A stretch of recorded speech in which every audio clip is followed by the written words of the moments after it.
el hermano Manuel, quien me dice, ¿quién es el hermano Ricardo Mondaca? ¿Qué sabe de él? Es un analista de la FP Provida. Si solo nosotros conocemos esta parte o aspecto de la vida del hermano verdaderamente y preguntémonos, ¿nosotros conocemos al hermano? La hermana Jessica me dijo inmediatamente, no. Conocemos al hermano. Porque hay muchas otras facetas de la vida del hermano. Está su vida familiar, está su vida matrimonial, está su vida social, también están sus desempeños, sus habilidades, sus hobbies, sus sentimientos, sus actitudes, sus problemas, sus habilidades, sus virtudes, etc. Nosotros no podemos encasillar a una persona dentro de solo algo que nosotros decimos conocer de ella. Pero sí hay algo que debemos saber, que la suma de todo lo que nosotros estamos viendo de esta persona nos ayudará a conocerle verdaderamente. Por eso Dios dice aquí es más incluso que la suma total de sus atributos. La suma total de sus atributos. Cuando hayamos enumerado todos los atributos que podemos obtener de la revelación, dice, aún no habremos descrito a Dios, y ahí viene otra palabra, completamente. Porque incluso aunque nosotros hagamos el esfuerzo, algo que mencionó el hermano Ricardo muy bien, que Dios es incomprensible, pero dentro de esa incomprensibilidad, nosotros también tenemos posibilidad de conocer a Dios. En el punto B y la letra B yo quiero que veamos las categorías de los atributos de Dios. Este tiene una palabra que rellenar en la letra B, las categorías de los atributos de Dios. Primero, los atributos, y vamos a ver tres tipos de forma en que nosotros podemos categorizar los atributos, para que se nos haga más fácil entenderlos, ¿ya? Aunque cada categorización, vamos a terminar diciendo que no es tan importante como tal, sino más bien en lo que nos ayuda a entender estos atributos. Primero tenemos los atributos no morales y los atributos morales. Atributos no morales y las palabras que se rellenan, morales y luego morales nuevamente.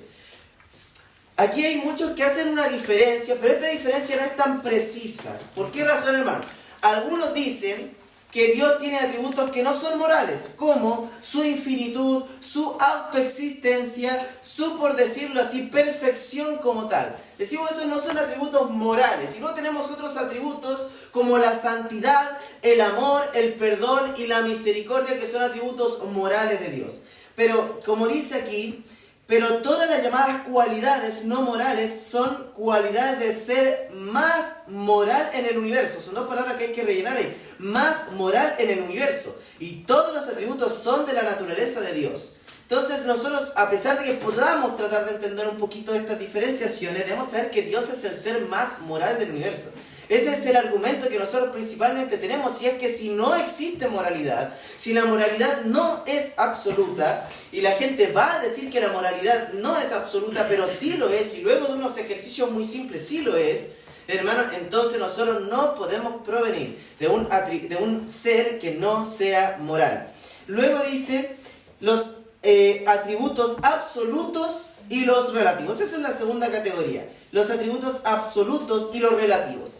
Y con los atributos absolutos y relativos, lo que la gente entiende regularmente y que nos puede ayudar es que los atributos absolutos están en la categoría de los atributos que, por decirlo así, el Señor tiene en su esencia.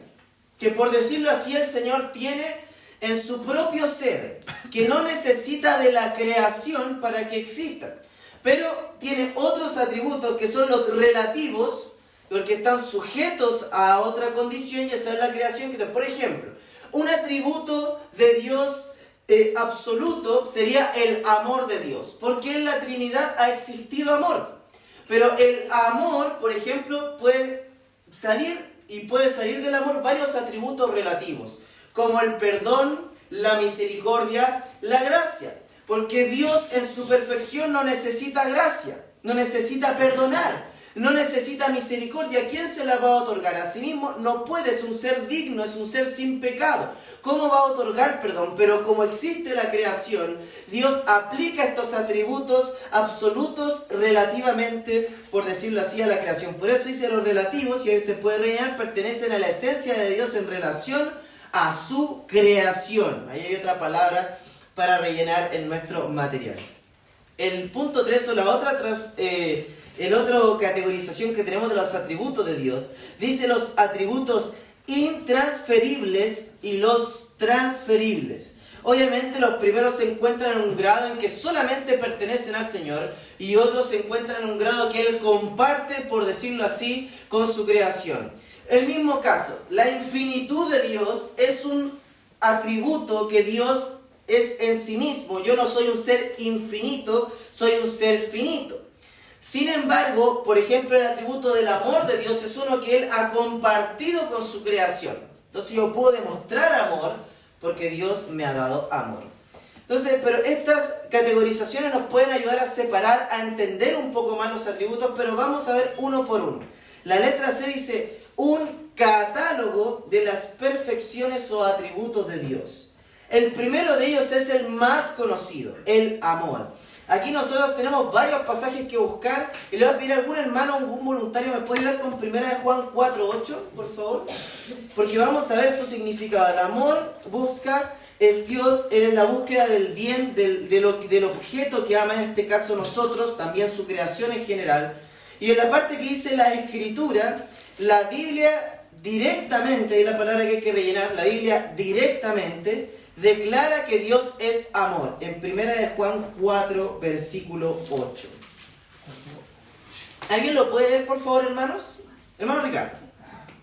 El que no ama no ha conocido a Dios, porque Dios es amor. Perfecto. Un texto simple y claro, pero muy poderoso. ¿Por qué razón?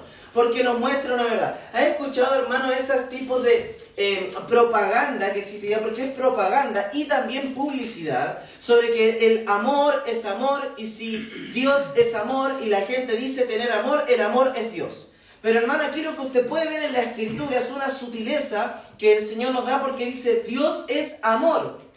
Dice, el que no ama no ha conocido a Dios, pero no dice porque amar es Dios.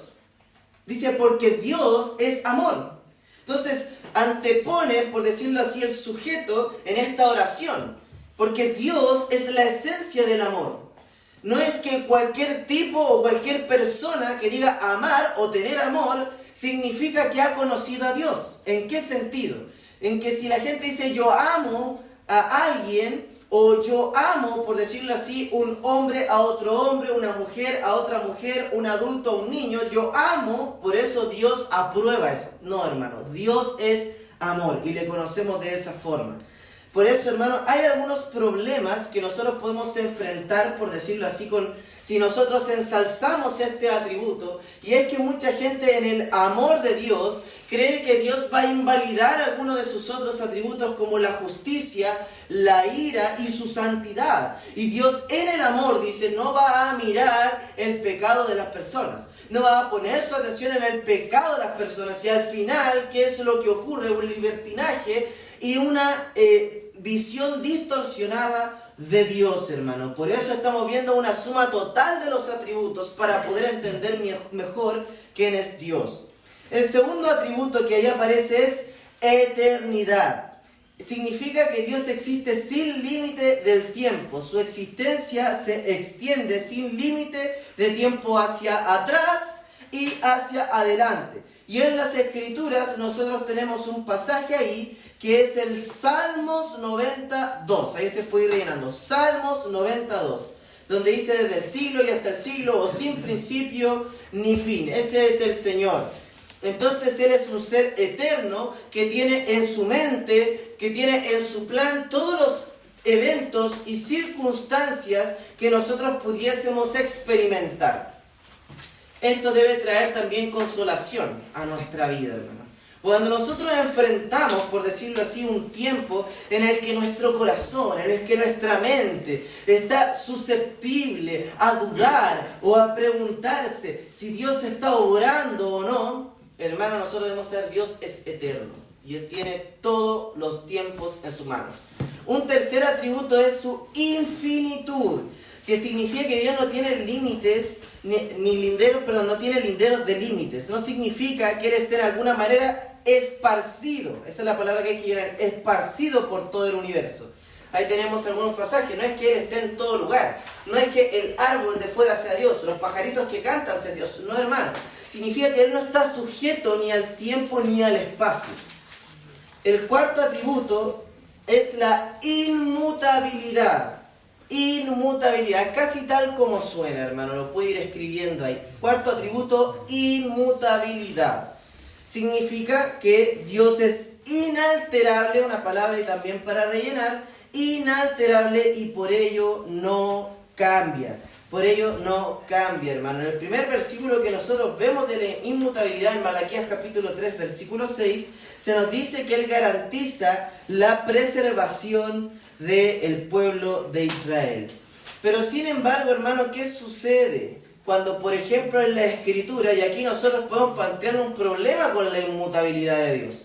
Porque si Dios no cambia, porque si Dios, por decirlo así, Él no está sujeto a alteraciones, ¿qué sucede, hermano, cuando la Escritura nos dice que Dios se arrepiente? Mira, vamos a ver un pequeño pasaje en Génesis capítulo 6, versículo 6. Génesis capítulo 6, versículo 6.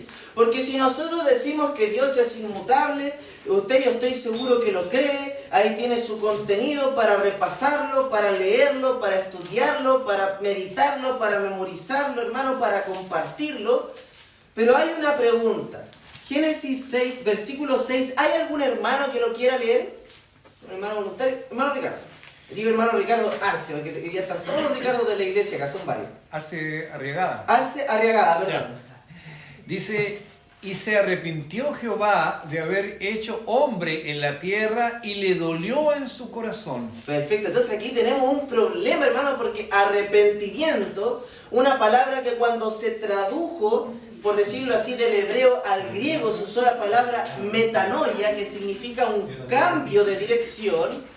Lo que nosotros debemos saber, hermano, es que cuando dice la Escritura que Dios se arrepiente, estamos hablando, hermano, de que Dios tiene un dolor, un pesar en su corazón. Tiene, por decirlo así, hermano, una tristeza en su corazón por haber creado al hombre. Dice, se arrepintió, se dolió, tuvo una tristeza en el corazón. Ahora, Él tomó acciones con eso. Porque si uno dijera, si Dios se arrepiente, entonces inmediatamente, hermano, todo se acabaría. Dios reiniciaría el mundo, por decirlo así. Pero no, hermano, ¿qué significa el arrepentimiento? Significa que Él tiene un dolor, un pesar, una tristeza, por lo que, por decirlo así, Él creó, en este caso el hombre, al ver el dolor de su corazón, al ver el pecado, como dice el versículo 5, el pensamiento era de continuo mal, ver sus fallas también como creación, y Dios le duele en su corazón. Vamos a ver un quinto atributo, que es la justicia. Aunque está relacionado a la santidad, es un atributo de Dios. La justicia dice con su, y ahí hay una palabra que rellenar, rectitud. Dios es justo en su relación con sí mismo, y también con relación a sus criaturas. Hermana... Aclara que la hojita hay que dar la vuelta nomás porque varios nos equivocamos. Sí, yo me equivoqué. Ya, perdón. Está por ambas partes, ¿ya? Se hace para ahorrar hojita, ¿ya? Por eso tenemos... Sí, hermano. Igual le seguimos con Ya, perfecto, ¿verdad? Ambas... Ahí sí, ahí está muy bien. Luego, el sexto atributo que tenemos es la libertad de Dios, que significa que Él es independiente de sus criaturas. Independiente, esa es la palabra que hay que poner ahí. Ahora, hermano, vamos al libro de Isaías 40. Isaías 40, versículos 13 y 14. Isaías 40, versículos 13 y 14. ¿Algún hermano que me quiera ayudar con la lectura de este pasaje? Isaías 40, 13 y 14. ¿Algún hermano que quiera leerlo? ¿Alguna hermana puede ser también? Isaías 40, 13, 14, ya. Ricardo Andrés. Dice, ¿quién enseñó al Espíritu de Jehová o le aconsejó enseñándole? ¿A quién pidió consejo para ser avisado? ¿Quién le enseñó el camino del juicio o le enseñó ciencia o le mostró la senda de la prudencia?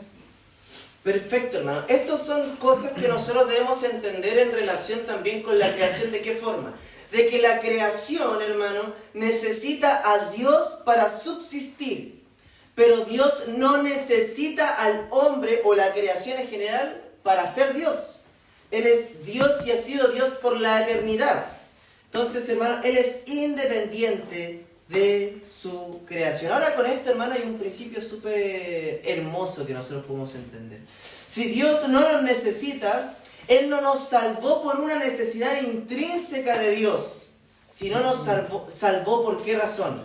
Porque Él nos demostró de manera práctica, concisa y también muy profunda su amor al venir acá, encarnarse y perdonarnos de nuestros pecados. Él se encarnó, se humilló, a pesar de que no necesita a la creación, no necesita al hombre, hermano, Él lo hizo por amor. Él no se sentía obligado, porque Dios es un ser independiente de su creación.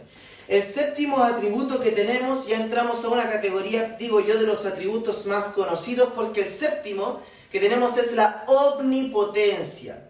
Significa que Dios es todopoderoso y capaz de hacer cualquier cosa consecuente con su propia naturaleza.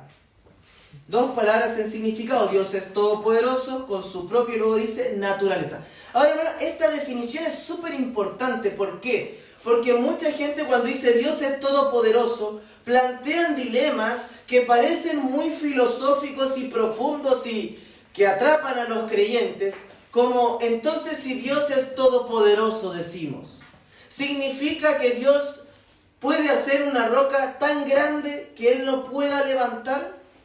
Porque si la hace muy grande y la puede levantar, entonces no es todopoderoso. Y si nosotros decimos no la hace, entonces no es todopoderoso porque no puede hacer. Plantea un dilema, plantea una paradoja.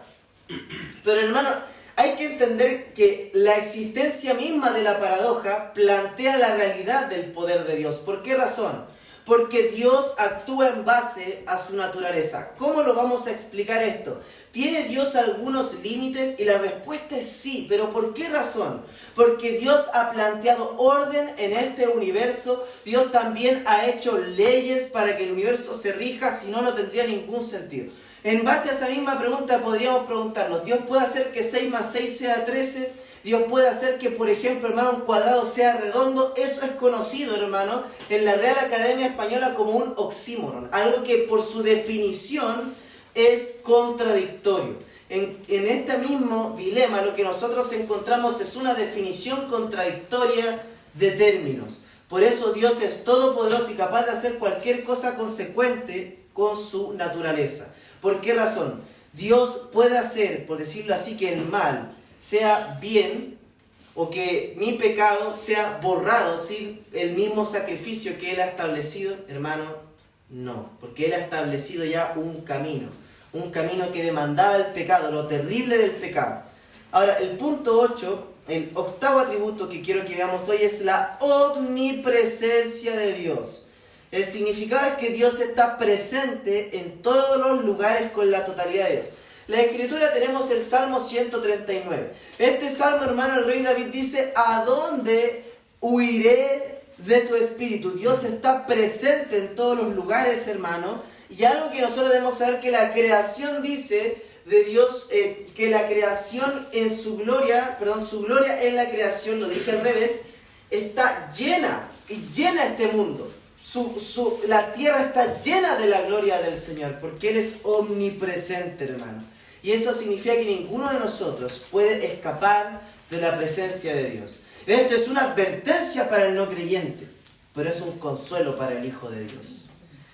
Un noveno atributo que tenemos, hermano. Ahora, por si acaso, si se equivocó, como decíamos, si lo escribió en desorden, bueno, ahí después por la misma definición lo puede notar, pero lo importante es tenerlos ahí todos. Pero el noveno dice la omnisciencia de Dios, que significa que Dios sabe todas las cosas, las reales y las posibles, todas por igual y sin tener que esforzarse. Dios conoce todo del principio al fin. Dios enumera y nombra las estrellas, conoce nuestra vida antes de que naciéramos, y esto significa que ninguno de nosotros puede simplemente pensar y decir cosas que Dios no sepa o no sabría o no entendería. Dios sabe todo lo que hay en nuestra mente y en nuestro corazón. Nuevamente, para el cristiano, eso trae consuelo. ¿En qué sentido?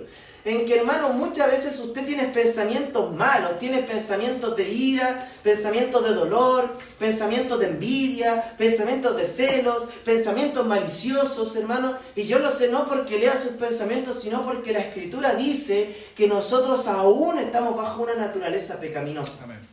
Pero hay algo importante con eso, hermano, y es que Dios, aún sabiendo todo eso, le sigue llamando hijo. Y no se avergüenza de ser llamado Dios de usted.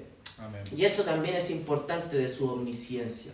Ahora, eso también debe producir en nosotros un celo santo, hermano. No solamente por las observancias externas de la fe, sino también por lo más profundo de nuestro corazón. Así como hablábamos un poquito el día miércoles, de lo más profundo de nuestro corazón. El 10º atributo que tengo para compartir es la santidad de Dios, que significa que Dios está separado de todo lo que es común o inmundo. La santidad regularmente es entendida en base, hermano, a la separación. Con respecto a Dios, la santidad significa no solo que Él está separado, ahí hay otra palabra para rellenar, de todo lo que es sucio y malo, sino que también Él es puro y así distinto de todos los demás. Hermano, algo que nosotros entendemos con esto es que si usted, hermano, ha sido, por decirlo así, un hombre, una persona santificada, significa que ha sido separada para el Señor. Un 10º atributo, hermano, la aceidad de Dios, hermano. Con la aceidad podemos hablar, hermano, 3 horas, pero la sencilla razón de la aceidad es que Dios es un ser completamente autoexistente y no está sujeto a ninguna causa para su existencia. En la libertad de Dios como atributo, nosotros hablábamos de una cosa, de que Dios es independiente de su creación y que nosotros no. Pero en la autoexistencia nosotros estamos hablando de otra cosa. Estamos hablando que Dios, hermano, es la causa de todos, es el efecto de todas las causas posibles. Por ejemplo, hermano, cuando nosotros hablamos de la teología propia, entendemos que si el mundo tiene un diseño, de que si el mundo tiene, por decirlo así, un orden, de que si el mundo tiene leyes que se rigen por sí mismo, como nosotros conocemos, la ley de la termodinámica, nosotros entendemos que son leyes establecidas en este universo, hermano, esa causa, eso que nosotros vemos, tiene un efecto, y ese es Dios. Es como, por ejemplo, hermano, cuando nosotros hablamos de la resurrección. En la resurrección, hermano, hubo una tumba vacía que todos pudieron ver. ¿Qué significa? Que Cristo resucitó. Dios es la razón de que todas las cosas existan, pero no hay una sola cosa, no hay solo una persona que haya producido a Dios. El número 2, hermano, es la soberanía. La soberanía de Dios. Él es el jefe supremo. Habla primero de posición, entonces es el ser principal, ahí hay la palabra en el significado que rellenar. En el universo, poder, Dios es supremo en poder. Un soberano podría ser un dictador, Dios no lo es. Hermano, hay mucho que hablar de esto, pero quiero dar un simple ejemplo, porque muchas personas dicen que Dios es un ser soberano, por lo tanto, todo lo que ha ocurrido en este mundo y ha sido hecho y estipulado por la mano de Dios. Por lo tanto, mi pecado y el pecado en general es causa de Dios. Pero hermano, así no actúa un soberano. Cuando un rey, que de donde viene la palabra soberano, nosotros entendemos la palabra, era un soberano, él no era soberano porque todas las personas en el reino hicieran lo que él decía. No era soberano por eso. Era porque él establecía y estipulaba las leyes y el orden y la justicia con que se iba a regir en este reino. Aquellos que la cumplían iban a vivir vidas de bonanza, pero aquellos que las incumplían y transgredían iban a ser castigados. Por lo tanto, que Dios sea soberano significa, hermano, que Él tiene control de todo y que Él a aquellos que le reciben y actúan en base a sus mandamientos, el mayor de ellos es creer en Dios para ser recompensados por Dios. Pero aquellos que rechazan a Cristo, le rechazan a Él, un día serán juzgados porque Él sigue siendo soberano. Por lo tanto, de esa forma nosotros entendemos cómo Dios es soberano y también nosotros pudiésemos incluir muchas de las cosas que suceden sin, por decirlo así, ser del designio de Dios, como Él se entristece. por estas cosas. También veíamos. El atributo 13º que tenemos ahí es la unidad. Unidad significa que hay solamente un Dios el cual es invisible. Su unidad también presupone que Él es un ser único. ¿Por qué razón, hermano? Porque mucha gente a veces dice hay distintos dioses, hay distintas deidades, y no, hermano. Hay un Dios y hay millones de falsificaciones. Por eso dice que Él es el Dios de dioses con D mayúscula. No porque hay muchos dioses, Dios peleó con ellos y ganó. No, hermano, dice que hay un Dios verdadero y muchos imitadores, muchas imitaciones de dioses. Ahí tenemos varios pasajes. La escritura principal de Deuteronomio 6:4 dice: Oye Jehová nuestro Dios, Jehová uno es. Y amarás al Señor tu Dios. Jehová es uno, Él es único y ese único ser está unido. En el 14º atributo tenemos la verdad, que esto significa una armonía con lo que se representa. Incluye las ideas de veracidad, fidelidad y consecuencia. Dios es verdad, por lo tanto, cualquier cosa, hermano, que Dios diga ha sido y siempre será verdad. Por lo tanto, hermano, si nosotros tenemos la Biblia acá, la palabra de Dios, significa que este libro es la verdad. Si uno usa la escritura para señalar algo que decimos es verdad, pero no se ha cumplido o no lo es más por nuestra interpretación equivocada o nuestra manipulación de este maravilloso libro. Pero nunca la verdad de Dios ha sido, por decirlo así, quebrantada. Y aquí, hermanos, llegamos al fin de nuestro segundo bloque, primero hablando sobre los atributos de Dios.